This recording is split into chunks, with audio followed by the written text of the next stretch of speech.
Welcome everyone and welcome to this week's F3 track guide. We are at the Circuit of the Americas, more commonly known as COTA, and it's a track that previously I haven't liked too much, but it really seems to suit the F3 car here this week. Much prefers high downforce cars, so yeah, it's been quite enjoyable to drive. So I'm actually my outlook on it has changed for this week. I'm actually quite looking forward to it and seeing what a race scenario provides. But yeah, it's going to be a very hot track temperature here this week. If anyone who doesn't know, the track is based in Texas, so it is summer.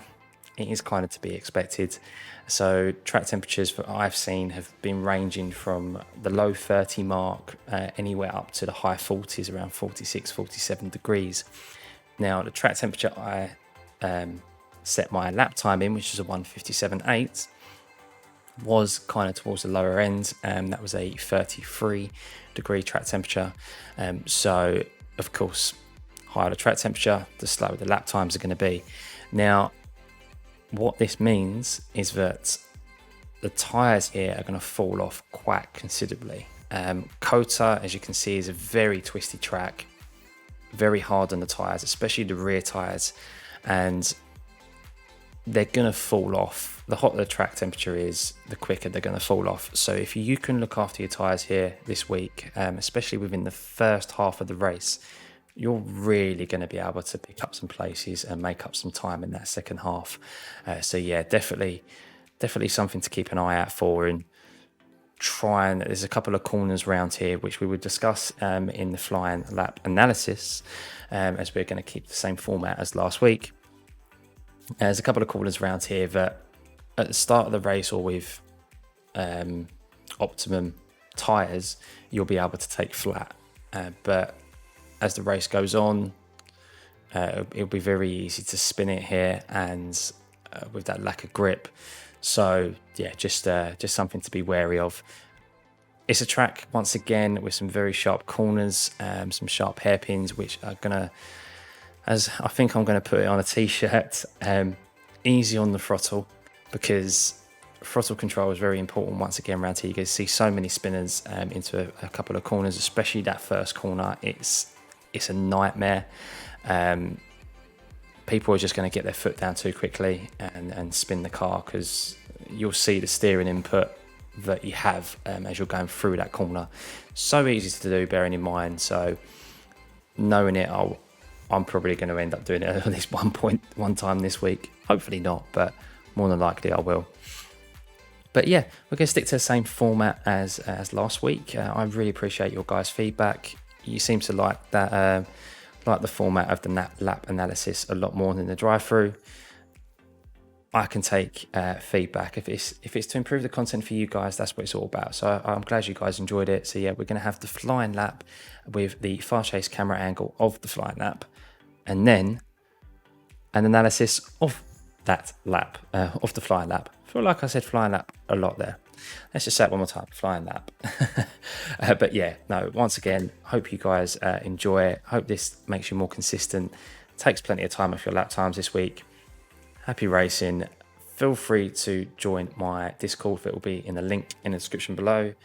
Remember to hit that like and subscribe button. Turn those notifications on and enjoy.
So here we are, guys. We are on the start finish line, and let's analyze that flying lap, that 1:57.8. Now, let's just press play and let's head up to this first corner, which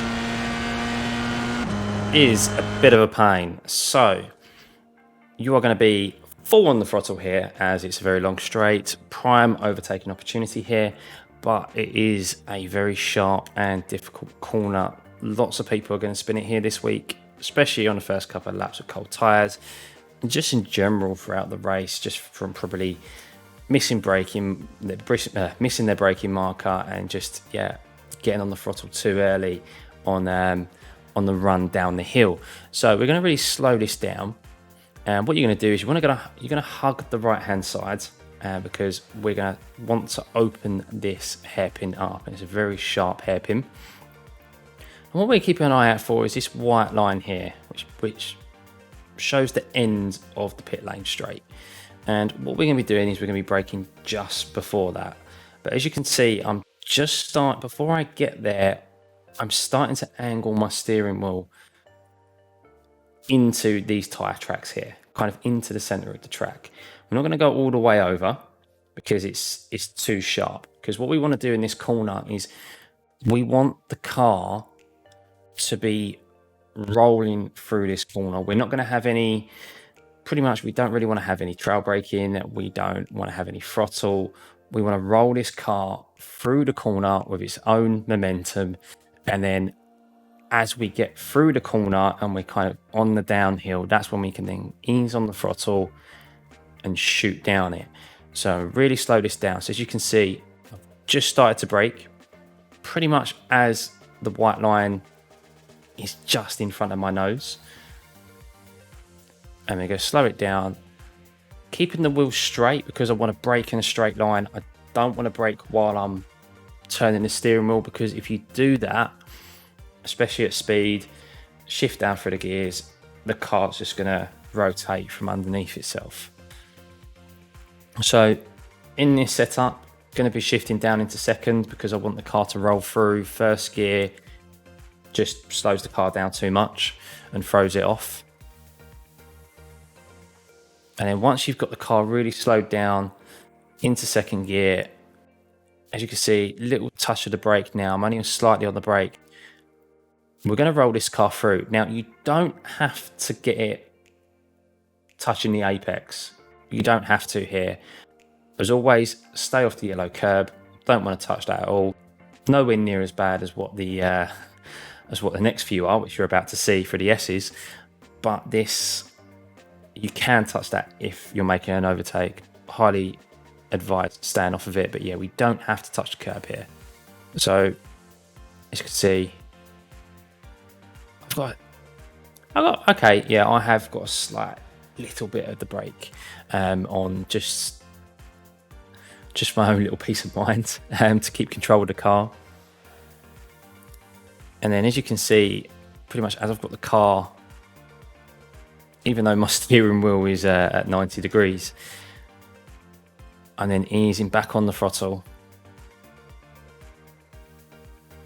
and then straighten the steering out kind of as quick as I can, really, as you come out. Because if you're like this and you get on full throttle, there's only one thing that's going to happen. The car is just going to spin, and that is where you're going to see, that is what so many people are going to do wrong this week, is they're just going to get their foot down too quickly and spin it. So if you do overtake someone there as well, you're going to be coming in a much tighter, acute angle. Do not get your foot down too quickly on that throttle, because, well, especially while you've got the steering like this, because it's only going to end one way. It's going to end badly. So straighten out the steering and then straight down the hill. Now, what you don't want to do, which is what you'll see a lot of, well, you will lose quite a bit of time if you do this, is you don't want to swing the car all the way out to the left. You don't want to do that because that, believe it or not, means you're covering more track, not as little track as possible, and you lose time, and it just affects your run down here. This whole next section is set up by getting that first corner correct.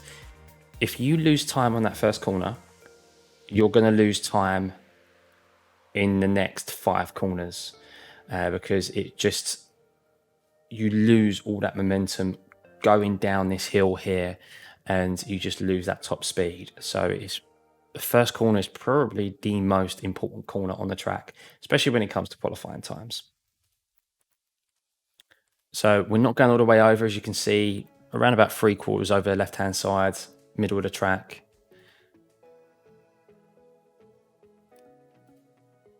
Running the car over the curb, keeping the nose on the red and white curb. Don't get all wheels over because you'll get an off track. And then we come up into the very fast S's. Now, keeping it over to the right-hand side, and then pretty much as you're about to go under this bridge, as you can see, my steering's starting to turn a little bit to the left. Keeping it full throttle through here and keeping it as tight as I can to these sausage curbs. We do not want to touch these at all. Don't touch them. If you do, your car's going to throw off.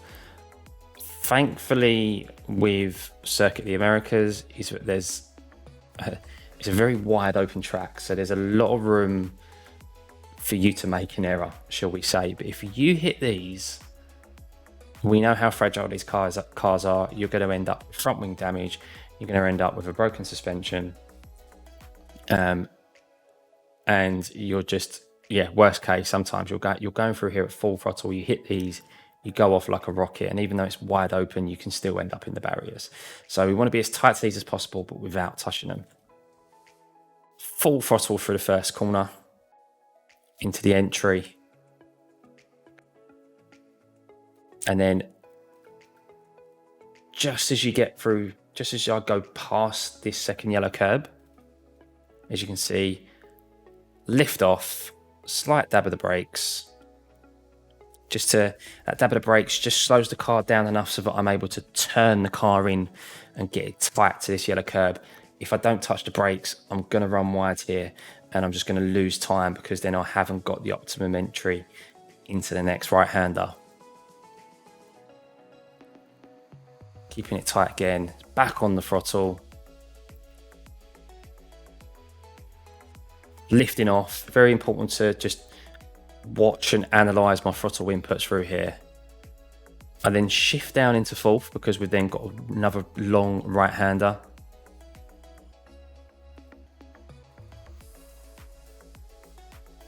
Now, this bit of curb here you can cut. Be careful not to cut it too much because you'll get an off track, and worst case you'll get slowed down. It does happen, but this whole section through here is just about keeping it as tight as you can to these yellow curbs and the throttle control. The car's you're gonna allow the car, you don't want to keep it tight to this, you're gonna allow the car to swing out a little bit, shift down into fourth, no need to use the brake. Back on full throttle, because we want to keep this tight here. It's all about keeping it tight through these S's so that we're able to optimize the entry into the next corner. It's a very fast, free-flowing section. So we want to cut that corner and keep it tight through here so that we're able to then get the car back over to the right-hand side here to then quickly get it back over to the left. This whole section is, when you nail it, it's such a buzz. It is such a buzz. Really enjoyable in these cars. Not so enjoyable in the GT cars, but the high downforce cars are so enjoyable to drive through. I can only imagine what it's like to drive a real life F1 car through here. It must be such a buzz. But as you can see, dab of the brakes again, keeping it tight, back on the throttle, and then we come up to probably another one of the slowest sections on the track. So as you get through there, as we're coming up to around about the end of this curve, as you can see here on the right hand side, there's no visual braking marker really. It's kind of feel, because everything happens so quickly. Your eyes don't really have time to, or your brain doesn't really have time to process to look at anything as a braking marker really. If you wanted to have take it as a braking marker, as you can see here, I'm just about to lift off the throttle. Pretty much the end of this AstroTurf.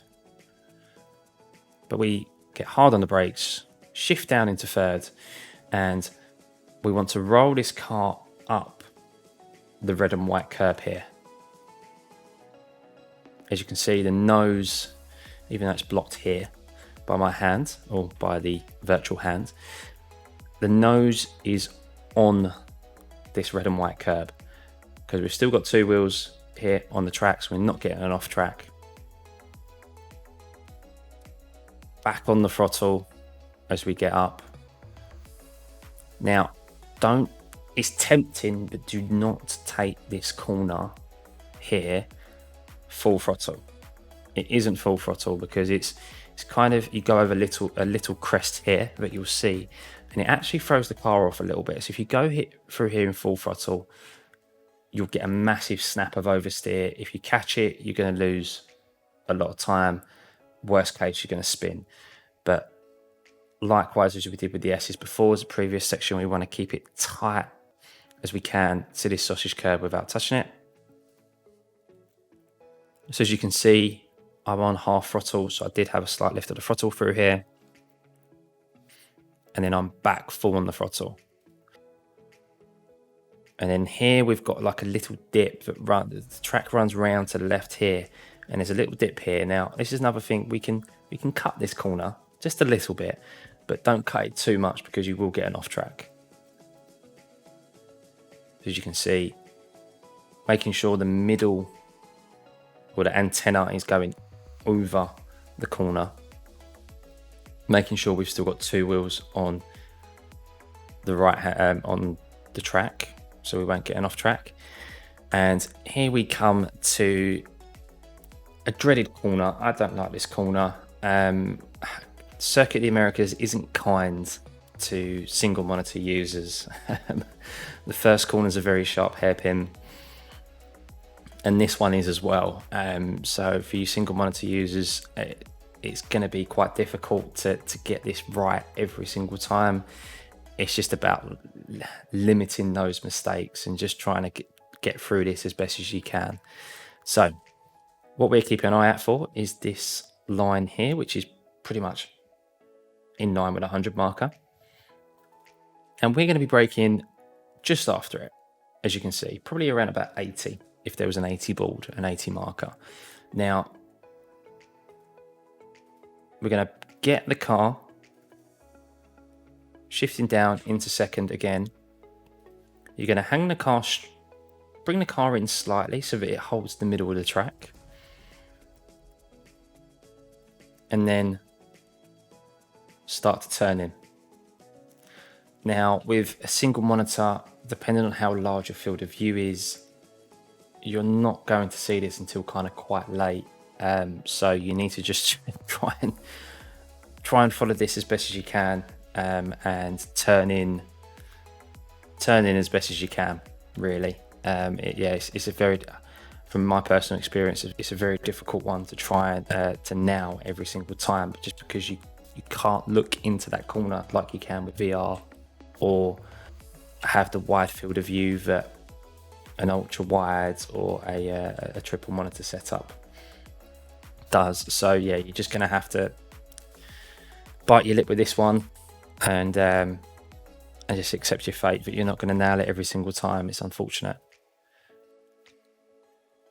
but we're going to turn in and keep it as tight to this as we can. As you can see, very similar to the first corner, just riding the brake ever so slightly. And then as you get pretty much, as you're getting just on the curb, that's when you then want to ease back on the throttle, straighten out the steering, and then straight through down this long straight. Now that corner it's very easy to hang it out wide and completely miss the apex. I would say people probably go wider through there than they do turning more often. Yeah, sorry. So people go wide through that corner more often than they do cutting it or tighter. So yeah, it's just a case of turning in a little bit earlier. Like I said, single monitor users, it's a difficult one. This track isn't that kind to you, to be honest. Not the easiest. So that corner, very important to nail, because if you get that exit correct, you've got a prime overtaking opportunity down this long straight. Now, unless someone is considerably slower than you, I would not bother trying to overtake and send it into that corner. Just make sure that you stay up behind them and that you ensure you get a nice exit. As we all know, the F3 cars have a really good toe. You gain some time and speed when you're in someone's draft, and this is a very, very long straight here. So yeah, if you can nail that exit and stay within the draft zone, you will easily be able to overtake them on this back straight. So we're going to run it down to our next braking marker. And as you can see, we've got the marker boards on our right hand side. And what we're keeping an eye out for is we've got the 150, and then we've got the 100 board marker. Now, personally, I don't look at the 100 board marker. It's a little bit to the side of the track. I look at the white line, it's a little bit more noticeable. Of course, all down to preference. But as you can see here, we're all the way up in the gears, and I brake pretty much on that line. Shifting down into seconds. And as before, we just want to get this car rolling through here, because it's another prime opportunity or prime place that you're going to see people spin. They're going to get on the throttle too early, or they're going to carry too much speed, and they're just going to lose it. So you want to, as you can see, I'm kind of just riding the brake with my foot. And then we get back on the throttle, but only back on full throttle when I've straightened out the steering. And then the next corner comes up on you very quickly. Now in this setup, shift up into third. And what we're keeping an eye out for are these tyre tracks that you can see in the track here. Now you can't quite see them now. There we go. And this is where we brake. So we want to hand the car out to the left-hand side to open up this right-hander.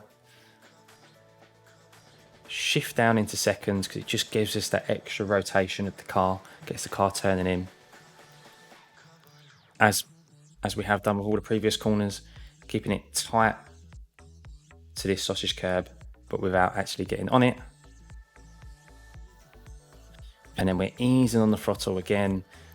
As you can see, whenever you've got the steering at an angle like this, you do not want to be on full throttle because it's just that. I know it's tempting to just get through the corner, but you're just going to spin the car. So once again, be careful on the throttle, straighten out the steering. You can cut this, but it's not really the ideal line. If you carry enough speed through that corner, you won't be getting the car turning in to really cut this corner. So just keep it as close to it as you can. And then we come into quite a difficult corner here, a double corner. So we are not actually going to touch this apex. Don't even want to get close to it. What we're going to do is you're going to be kind of middle of the track, a little bit away from it. And as you can see, there's tyre tracks here, which pretty much start just before this curb starts. That's when we want to start braking.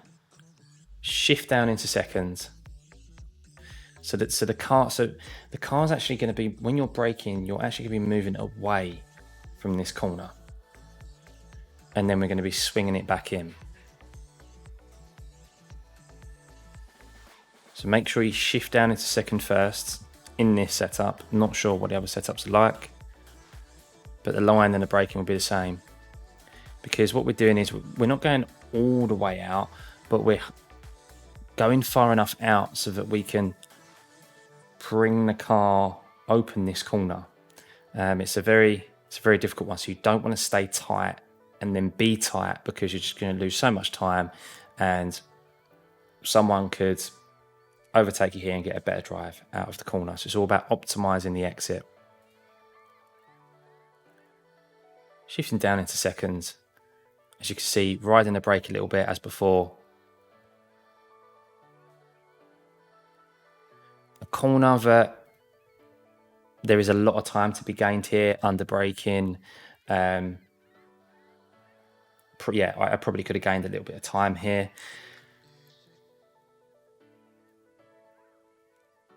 Bit of practice required just to optimize this. And as you can see, easing back on the throttle. Only getting on full throttle when I know that I've got the car back under control, or that I know the car's relatively straight. Now, we come into a section that is very, very fast. A couple of right-handers here. Anyone who's watched COTA will be familiar with these. This is where Verstappen overtook, was it Kimi Räikkönen, but had it removed because he cut this corner here to overtake him. So this is very, very quick here. So we want to bring the car over to the left-hand side, but without actually getting onto the curb. And what you're going to do is this first corner, we don't actually want to be on the curb. We want to be a little bit away from it. A little bit away from it. And then the next right-hander, which is upon you very quickly, is the one that we actually want to cut a little bit. So Verstappen cut this one. Got all four wheels off the track. That's why he got a penalty. And then we're going to shift up into fifth. Now, other setups I don't know, but in particular with the Craig setup, only get up into fifth. But this corner is full throttle all the way. Now, you have to be careful of not turning the steering wheel too much under full throttle here, because the car will slide. This is a section of the track that you're going to have to be, but you'll more than likely have to lift a little bit towards the end of the race when the tyres have degraded. Up to temperature, they'll stick, but not towards the end of the race when they've had 20 laps or so underneath them. So we're not going to keep it tight to this apex. We're standing a little bit away from it. This is the optimum line. Trust in the downforce, but as I said, don't turn the steering wheel too much. If you feel the car slightly going from underneath you, just lift slightly. It's totally worth it because otherwise you'll just you'll be gone. And then we come up into a very fast left-hander. Now, this is a difficult corner. This is a very difficult corner because there isn't really a visual braking marker here. It's very difficult. It's a fast one. I personally go for feel. I won't lie to you. I don't really have a braking marker here that I hit every single time. I know the region that I should be braking within, and it kind of just comes down to feel.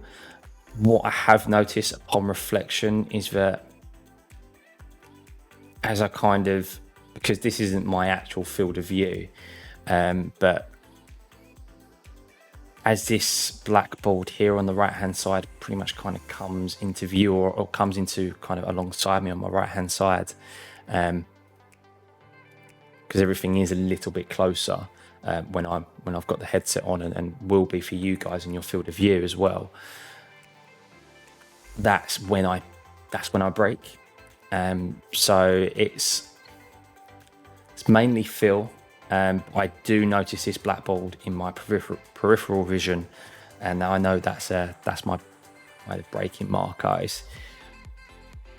I don't know if they have braking markers here in real life. I think they do. So don't hold me to that, but yeah, it would be nice to have a couple of braking markers here. I'm pretty sure when I've watched F1 that they do. But yeah, very quick. So we're going to be braking down into fourth, turning in, and this is a yellow curb. There is a little yellow curb here, sausage curb, but it's pretty flat, so we can go over this. Ideally not, but we can go over it. And what you want to do is ideally get close to it as you can. As soon as you get on that curb, as you can see here, my throttle inputs, I'm back full on the throttle, making the most of this exit. Now, this is very harsh off track here. Lots of people will be going off here 1Xs, so especially in your qualifying, it's a very long lap. It's like Spa, nearly 2 minutes long. The last thing you want to do is get all the way around here and then get an off track here, or at the last corner, which you're about to see. Worst case, if you overshoot the corner and you go over the green Astro, you will get a slowdown regardless. So it is definitely a corner that you want to keep within the track limits, because yeah, if you're racing someone and you just go a little bit beyond, it's a killer. And especially with the last corner being a nice long overtaking opportunity up into the first corner, obviously a start straight finish, or start finish straight, sorry. It's not a corner that you want to be overshooting and getting a slowdown on, that's for sure. So we then come down into the last corner. Now, once again, another corner that you can now your qualifying lap and get an off track here, literally 10 meters before the line. It's horrible. So once again, another corner that we can optimize. There's obviously a very quick way to take it, but we do not want to be getting off track here, especially in your quali times. So what we're keeping an eye out for is this white line here that you'll see. And I brake just before it. Maybe could have broke a little bit later. If you do, you will have to shift down the gears very quickly. And what we want to do is turn in, and we can get 2 wheels up on this curb. You can get 2 wheels up on this. Allow the car to roll through back on the throttle. I've got a little bit of oversteer there, so a little bit of time that could be gained. But yeah, be careful getting on the throttle too early, carrying too much speed. Another harsh off track here, and the start finish line, as we know, is just in front of these DRS markers. So you could nail your lap and then get an off track here a couple of meters before the start finish line. So very very harsh and very annoying that would be. But yeah, that's it. That is a analysis of the flying lap that I did, 57.8. As I said, a little bit of time that could be gained if I put more time into it. I reckon maybe do a 57.5. But if you're in the 57s this week, I think you're going to be up there. It's a long track. There's lots of opportunities, lots of overtaking opportunities, and there's those sausage curbs. There's those tight corners that are going to cause lots of spinners. So yeah, it's going to make for an interesting week. Hopefully, I'll be racing here a lot more than I did in Brands Hatch last week. But yeah, hope that helps you guys. Remember to hit that like and subscribe button. Turn those notifications on. Happy racing.